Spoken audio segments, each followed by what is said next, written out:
What's up guys, Trash Toku here. I am very excited to talk about Ultraman DECKER Episode 8. Episode 8 is pretty much a send-off to Trigger's story, good or bad. We're going to talk about it later, but yeah, let's talk about it. The episode starts with a group of people getting put to sleep because of a flower. In their dream, they're living their ideal worlds. You see, Asumi actually asks Kengo why did he stop in the fight against Megalothor. Kengo explains that he fights for the future that everybody can smile. But in his last battle against Megalothor, he couldn't save Chimera. Now with the return of Megalothor, Chimera got revived too. Asumi gets called out with Soma, Ichika and Kengo to the place with the flower. When they arrive to the scene, Kengo recognizes the flower to the one that he used to grow. When Asumi gets close to it, the flower puts him to sleep too. He dreams about the God Select members buying rice cake from him in his shop that he inherits from his grandpa. And not that long later, he wakes up when Asumi remembers Kengo asking him why does he fight for. When Asumi wakes up, we discover that the flower grew to a larger size and he is controlling the people that he put to sleep. When Kengo explained to the God Select team that this is the flower that he once made, Yuna arrives with the flower that Kengo made. She explains the mind-controlling flower is a part of the same civilization that Trigger and the three Dark Giants were a part of. And when Chimera became Megalothor, a seed was also observed and bloom because of the influence of the spheres. Yuna gives the God Select team a serum that will destroy the flower. After that, Kengo and Yuna get to have a conversation.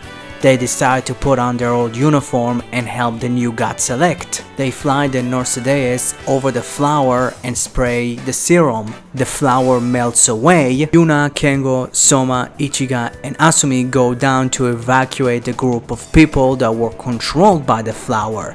But then the Megalothor appear, so Asumi and Kengo transform and they start fighting it. Decker shoots Megalothor, Chimera starts coming out of the wound for a bit, so Kengo transforms into Sky type and Asumi transforms into Miracle type. When the Megalothor tries to use one of its abilities, Soma shoots it where the wound is, and it appears to be effective, so Ichiga and Yuna start shooting it too. Asumi uses the power of Miracle type alongside with Yuna transforming into Yuzaren.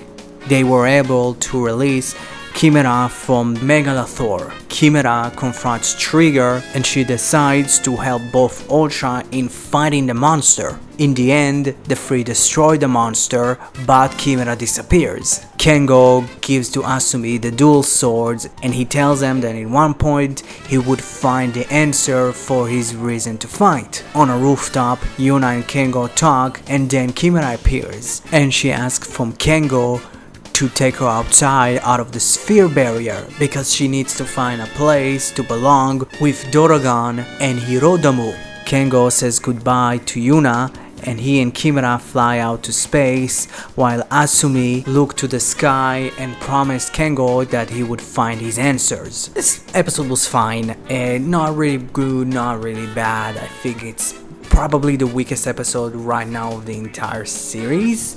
I don't know, something about Chimera turning her good is maybe the biggest problem. Like, I could maybe see it a little bit, but the biggest problem for me is the ending of her wanting to be with her pretty much two subordinates. I'm fine with the red dude, the Doragon, but isn't Yudaron like a mass murderer?